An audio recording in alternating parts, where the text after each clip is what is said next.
Okay, hey, what's up, guys? The reason I have this knife, I told you I was going to do a quick opening, unboxing whenever my package got here. So, I'm so excited to open everything. I hope everything's here. And we'll see how it looks. I've been waiting on this since last week.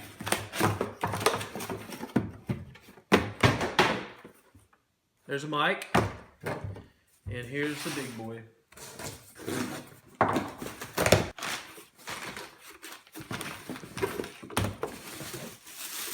Oh yes.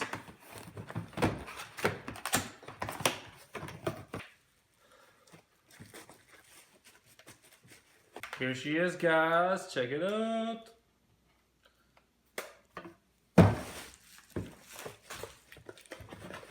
Some batteries, cables, strap. Another lens. Some more stuff, a flash. Filters. I got this other lens too, so I've got I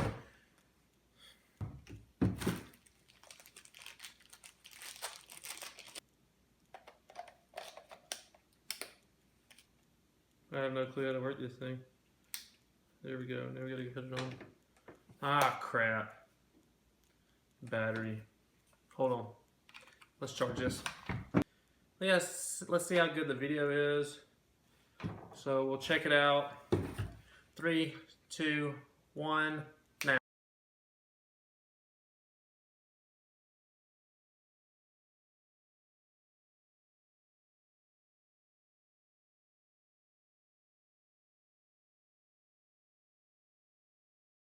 What's up, guys? So today I'm going to do a quick review. Not even really a review, I don't guess.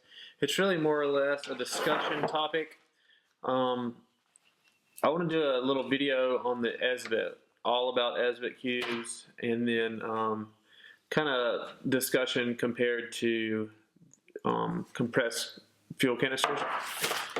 So first of all, I don't know, for those of you who used the Ezbit, the reason I went to Ezbit was because it is super lightweight. So this little setup right here weighs in ½ an ounce for the stove setup, and let me see if you can, yeah, you can see that. Just a little stove setup, titanium stove setup. And then each cube is 0.5 ounces. I think it's actually like 0.49, so 0.5 ounces. And what you do is you open it up. It smells like fish. It smells horrible, but you light it and hit light. It stays lit for a while. What I have noticed is at the elevation that I'm at, it usually burns about half. I can do my dinner at night, so boiling about 2 cups of water. Not like boiling, rolling boil, but enough for like freeze-dried food, you know, to cook the freeze-dried food. So, and then in the morning time, what I'll do is I'll blow it out, and then in the morning time I'll relight it for coffee, and then I'll do the breakfast bash, which we'll do a video on in another day. I really like this setup. It's really good if I'm like want to go like as light as I can. It does have its downfalls. We were backpacking, and my dad and my brother-in-law, the guy that usually goes hiking with me, they had their Ezbits and I had my compressed fuel, and we were on top of a mountain, and it was really windy and kind of rainy, just like a nasty night. Anyway, and I had no problem, of course, cooking with my compressed fuel canister. I mean, boils perfectly fast. They were having a lot of trouble with their Ezbit cubes just lighting, I guess because of the moisture in the air. Even after they were lit, some of them would go out, and they each have the windscreens, you know, to protect it. So you really have to get as much of this heat as you can, you know, to boil water. So any little heat that's going to escape or wind, you know, you want that flame focused just right there on the bottom. One other downfall to this thing, and those of you who've used it before know, it leaves a black residue that's super nasty on the bottom of your cook set, your cook pot. If you're not careful, like I always try to clean it off, and my brother-in-law came up with the idea of rubbing it on like moss on the bottom. I know it sounds weird, but like if you use a towel, like a pack towel, and rub that black stuff off, that pack towel gets just black and dirty. I mean, my pot is, let me go get my pot. Okay, so what happens is this pot, and I've washed this a lot, so if you can see, I don't know if you can see this little black place right here, it will never come off. I mean, I've scrubbed and everything, and it just won't come off, and that's from using it with the Ezbit. But what happens is, you know what, I'm gonna do a light up, and I'll show you what it does as you're cooking with it, and I'll show you the black residue. That'll probably be a little bit more helpful. Hold on. Okay, so what I'm gonna do is light a cube. I have it here, and second thing is we're on a screened-in porch on the back porch. So if you see a bird flying around, yes, there is a bird flying around. It's trapped in here. So what you do is you open this deal up, and if cameras could smell, you would smell like, it's like a fishy smell, like fish oil. So I'm gonna put the whole cube on there, minus a couple little broken pieces right here. So lighting it's usually pretty easy. It's just holding the flame, concentrating the flame on there. So here we go. I always hold it on there for a second, and you'll see when it lights up. Kind of changes. It's almost there. It should be there now. Yeah. So I don't know if you can make that out. Okay, so what we're going to do is let this kind of flame up pretty good. You can see it pretty good now. It's popping. That whole deal will get engulfed in it, and it'll all catch on fire. I have just